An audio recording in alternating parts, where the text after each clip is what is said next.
Hello guys and welcome to global politics. आज हम बात करने वाले हैं पुतिन एंड रशिया के बारे में, जिन्होंने एक वॉर ही छेड़ दिया है पूरे यूरोप के खिलाफ, और जिससे कि यूरोप में एक शायद क्राइसिस भी खड़ा हो जाए आने वाले टाइम में। चलो अब इस बारे में डिस्कस करते हैं। आप सबने नॉर्ड स्ट्रीम पाइपलाइन के बारे में बहुत सुना होगा। यह है नॉर्ड स्ट्रीम 1, और ये जो डॉटेड लाइन है, यह है नॉर्ड स्ट्रीम 2। अब जब जैसे ही रशिया ने यूक्रेन पर अटैक करा था, तो जर्मनी ने नॉर्ड स्ट्रीम 2 पाइपलाइन को होल्ड पर लगा दिया था सैंक्शंस में।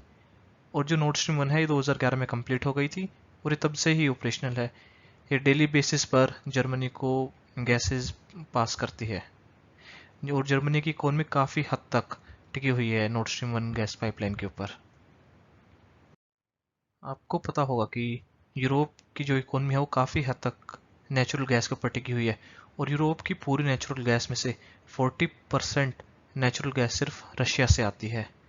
और अभी रिसेंट में क्या हुआ है, जो नॉर्ड स्ट्रीम 2 तो पहले ही होल्ड हो चुकी थी, और जो नॉर्ड स्ट्रीम 1 है उसकी भी सप्लाई रशिया ने कम कर दी है। अभी रशिया की जो नॉर्ड स्ट्रीम 1 है, ये ओनली 20% पर ही एक्टिव है। ये जितनी कैपेसिटी है उसकी सिर्फ 20% गैस ही यूरोप को ट्रांसफर कर रही है। और रशिया ने इसका एक रीज़न बताया है कि एक टरबाइन है। आपको पता हो, गैस कोई सेंड करने में टरबाइन का यूज़ करते हैं, एक्सट्रैक्ट करने में टरबाइन का यूज़ करते हैं। उसको कनाडा शिप करा था मेंटेनेंस के लिए, और जब से रशिया के ऊपर सैंक्शन लगे हैं, वो टरबाइन वापस नहीं आ पाया है। अगर आप इस चार्ट में देखते हैं, तो ये नॉर्ड स्ट्रीम 1 पाइपलाइन की फुल कैपेसिटी है। यहाँ पर रशिया ने यूक्रेन को इन्वेड कर दिया था। उसके बाद रशिया ने थोड़ी सी सप्लाई डिक्रीज करी थी, लेकिन फिर से क्योंकि यहाँ पे सैंक्शन लगा दिए थे यूरोप ने, और उन्होंने गैस सप्लाई कम कर दी, लेकिन फिर से अपनी फुल कैपेसिटी पर ऑपरेट कर रही थी। अब हमने रिसेंट में देखा है, रशिया ने धीरे धीरे करके अपनी गैस घटा दी। इन्होंने एक तो गैस टरबाइन का रीज़न दिया यहाँ पर, तो और यहाँ पर 35% पर ही ऑपरेट कर रही थी अभी गैस पाइपलाइन नॉर्ड स्ट्रीम 1। और इसके बाद इन्होंने 12 दिन तक तो ये गैस पाइपलाइन बंद ही रखी, क्योंकि इन्होंने मेंटेनेंस का रीज़न दिया था कि गैस पाइपलाइन मेंटेनेंस, और ये मेंटेनेंस हर साल ही होती है, इसमें कोई नया नहीं है। देखिए, ये है मेंटेनेंस पीरियड, ये हर साल होती है। पर इस बार जब मेंटेनेंस स्टार्ट हुई थी, तो यूरोप में काफ़ी फियर और पैनिक भी हो गया था कि रशिया दोबारा स्टार्ट करेगा, नहीं करा। रशिया ने मेंटेनेंस के बाद अपनी पाइपलाइन दोबारा स्टार्ट करी 35% की कैपेसिटी पर अभी रीसेंट डेवलपमेंट क्या हुई है, रशिया ने जो अपनी पाइपलाइन की कैपेसिटी वो 20% पर ऑपरेशनल है। और अब ये देखिए, जैसे ही रशिया के, ये यूरोप में नेचुरल गैस के प्राइसेस है, जैसे ही यूक्रेन पर अटैक हुआ था रशिया का, एक बार तो प्राइसेस पूरे पीक कर गए, फिर कम हुए, और जैसे जैसे सप्लाई कम होती गई, आप ये देखिए प्राइस बढ़ता चला गया। यहाँ पर डिमांड, सप्लाई कम हो रही है और डिमांड बढ़ी जा रही है। और और अभी तो worst is yet to come. और अब इस प्रॉब्लम से निकलने के लिए यूरोप ने एक तरीका ढूंढा, और ये है, देखिए आप, वेस्टर्न हिपोक्रेसी। वैसे तो वेस्टर्न कंट्रीज ने रशिया पर सैंक्शंस लगा रखे हैं। वेस्टर्न कंट्रीज में यूरोप आ गया, कनाडा आ गया, यूएस आ गया, जापान आ गया। जापान वैसे तो ईस्ट में आता है, पर फिर भी इसे वेस्टर्न की तरह ही ट्रीट करा जाता है। ऑस्ट्रेलिया आ गया, सैंक्शन लगा रखे हैं। पर क्योंकि यूरोप में गैस का क्राइसिस चल रहा है, क्योंकि टरबाइन कनाडा में है, तो उन्होंने सोचा कि सैंक्शन को एग्जाम्पशन दे दी जाए टरबाइन के लिए। और ये देखिए आप, इसके लिए कनाडा काफ़ी क्रिटिसाइज भी करा जा रहा है। Canada accuse of betraying Ukraine and helping Russia to break sanctions. अब ये वेस्टर्न हिपोक्रेसी ही है, जहाँ पर एशिया में, अफ्रीका में कंट्री सफ़र करी है ग्रीन्स के लिए, गैसेस के लिए, ऑयल्स के लिए। वहाँ पर तो वेस्टर्न कंट्रीज का बिल्कुल भी ध्यान नहीं है, और जब उन पर खुद पर बात आती है तो दे आर वेरी प्रोएक्टिव।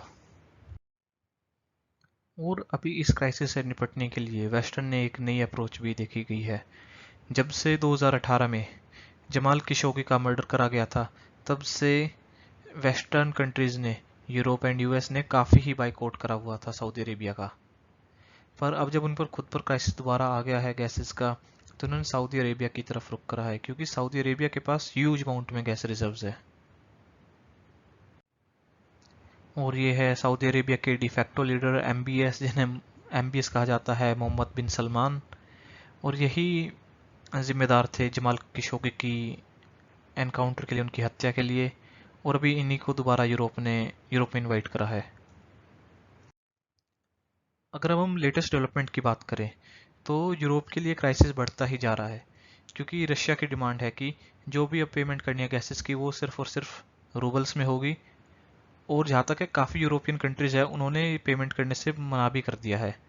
अब इसी को लेके रशिया ने पहले भी काफ़ी कंट्रीज की गैस सप्लाई बंद करी थी, और अब इस लिस्ट में लेटेस्ट नाम है लातविया का। लातविया एक बाल्टी कंट्री है जिसका एस्तोनिया और लिथुआनिया से बॉर्डर लगता है, रशिया से बॉर्डर लगता है। अगर हम ये देखें कि कौन सी कंट्री सबसे ज़्यादा डिपेंडेंट है रशिया के ऊपर, तो हम देखेंगे जो ईस्टर्न कंट्रीज है यूरोप की वो काफ़ी डिपेंडेंट है। चेक रिपब्लिक, हंगरी, पोलैंड, ये काफ़ी ज़्यादा डिपेंडेंट है। और जर्मनी वैसे तो एक यूरोप सेंट्रल यूरोप कंट्री है, पर फिर भी इनकी डिपेंडेंस काफ़ी ज़्यादा है क्योंकि ये नॉर्ड स्ट्रीम 1 से डायरेक्टली कनेक्टेड है।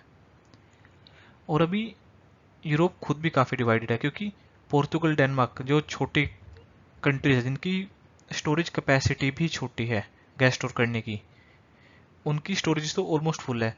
पर जो बड़ी कंट्रीज है लाइक फ्रांस, जर्मनी, इटली, इनकी स्टोरेज अभी काफ़ी कम कैपेसिटी पर है स्टोरेज की। अगर हम ये देखें तो अब जैसे जैसे सर्दियाँ आती जाएंगी यूरोप की, तो इनको गैस रिक्वायरमेंट भी बढ़ती जाएगी। इसके लिए यूरोप क्या करता है हर साल, ये चार्ट है देखिए आप, ये जैसे जैसे ये है पीक टाइम जनवरी का और ये है दिसंबर, तो ये पूरा पीक सीजन होता है इनका सर्दियों का। इस टाइम तक क्या करते हैं, ये फुल कर लेते हैं अपनी सर्दियों से पहले अपनी स्टोरेज को बिल्कुल फुल। और जैसे ही इनके यहाँ पर यूरोप में विंटर स्टार्ट होता है, ये बिल्कुल एकदम स्पीड से इनकी गैसेज नीचे आती है, गैस स्टोरेज एकदम डिप्लीट होती है, ये अराउंड 20% के आसपास आ जाती है। और अगर हम करंट सिनेरियो में देखें तो यहाँ पर अब इनकी गैस स्टोरेज फुल है यूरोप की, और जबकि ऑन अ नॉर्मल बेसिस ये यहाँ तक होती है। तो अब ये यूरोप ट्राई कर रहा है कि किसी तरह इस पॉइंट पर पहुंचा जाए ताकि अपनी गैस स्टोर कर सके और अपने एक माइल्ड विंटर्स निकाल सके बिना किसी इशू के। तो अब सारा इसी पर है, इसी के ऊपर अटका हुआ है। इसके लिए यूरोप ने एक प्लान भी निकाला है ताकि वो रशियन गैस से निकल सके और अपने एक सुटेबल विंटर्स निकाल सके। इस प्लान के अंदर में यूरोपियन यूनियन ने डिसाइड करा कि वो 15% की गैस की कटौती करेंगे अपने यूसेज में, सारी यूरोपियन कंट्रीज। पर इसमें भी एक काफ़ी बड़ा इशू है कि सारी European countries, there are 27 European countries and all are not on the same page. Countries जो कि वेस्टर्न यूरोपियन कंट्रीज है लाइक पोर्तुगल, स्पेन, इनकी डिपेंडेंस काफ़ी कम है रशियन नेचुरल गैस पर। स्पेन अपनी 35% नेचुरल गैस यूएस से इंपोर्ट करता है, और काफ़ी ज़्यादा बड़ा शेयर इनका नाइजीरिया से एंड अफ्रीका से आता है। और इनका almost 5 to 10% he share natural gas का सिर्फ रशिया से आता है।